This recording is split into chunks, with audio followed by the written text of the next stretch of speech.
Well, Bob, we just heard from Bo Beth Yates talking to a family member down in Jamaica. You have an update on the conditions they may face. Right. The thing is that it's moving a little bit east now, Jamaica. They're not out of the woods. They're still going to see a strong storm surge and heavy rainfall, flooding rains there. But as far as hurricane force winds, it doesn't appear that they're going to get that. They're going to get tropical storm force, no doubt.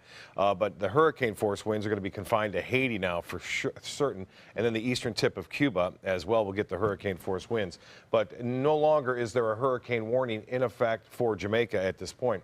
Here's a look at what's been going on with our weather. Lots of rainfall today. Just around 2:30, you see it coming in at Anna Maria Island, and this webcam catching it for about an hour, and about 2 inches fell in just a short period of time. And now more rain is headed in that direction and starting to develop already. Boy, it's been coming down too near Northport, Port Charlotte, Punta Gorda, and near Englewood. All this associated with just a lot of moisture, a little trough of low pressure in the atmosphere, and you can kind of see it all working its way off toward the west-northwest. There even appears to be a little mid-level circulation right there, but you see that rain coming back now into Anna Maria Island and stretching out into the Gulf. Venice, some rain, not as much lightning now into Port Charlotte, Punta Gorda, or Northport. It was around, and again, you can see kind of a little rotation there in the mid-levels of the atmosphere. And then again, this is just flared up again over the Sunshine Skyway Bridge, stretching all the way down into western portions of Manatee County. Lakewood Ranch, too, now. Some rain heavy there. A few lightning strikes along State Road 70. The ground fairly saturated after yesterday's torrential rain in the afternoon and evening, and then today's, we're talking the ground very saturated, so the rain has nowhere to go except into some of the roadways and streets there.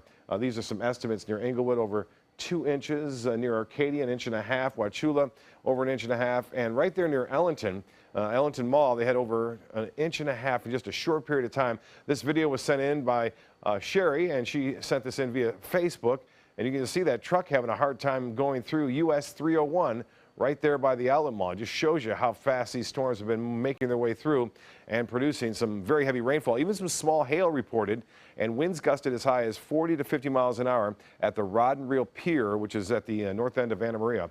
78 degrees right now, clouds at the airport, and the dew point is at 70. The high today, despite the clouds, still warmed above average at 89 degrees, and the low this morning was 73, our average low at 72.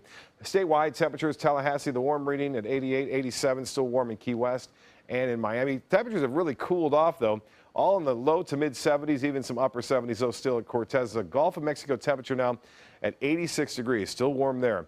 Lots of factors still in play as far as what's going to happen with Matthew. We have a little trough of low pressure. This piece is going to head off to the southwest. We have a little trough over the Mid-Atlantic coast states. We also have another high pressure ridge building in that may join forces with the one that's driving Matthew to the north right now. And if it joins up, that means it's going to bend more toward the west-northwest in time. And you can see another system that comes into play that wasn't predicted. This is a tropical low trying to develop, which may actually force that high pressure ridge a little bit further off to the west, which would then block this from going northward. So this is going to be a slow mover.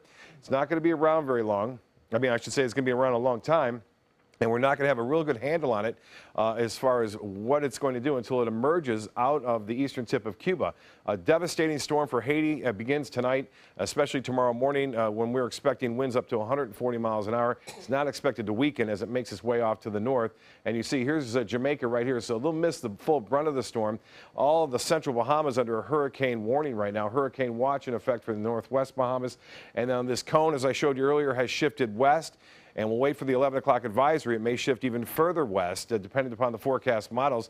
And the GFS, which is a good forecast model for the United States, is showing it right along the east coast of Florida. So watches and warnings may be issued for the east coast of Florida as early as tonight. That could happen tonight, but more than likely tomorrow, depending upon the future path and track, at least projected by these forecast models. I don't like those other two either that are sticking there right on the west coast, although not as reliable. They're not as intense or detailed as far as the information going into those models, but still it gives you a general trend showing that things are shifting west as a result of high pressure. And we're still expecting a major hurricane in this area on Wednesday and Thursday as it emerges off in the southwest Atlantic, and water temperatures are very warm throughout that region.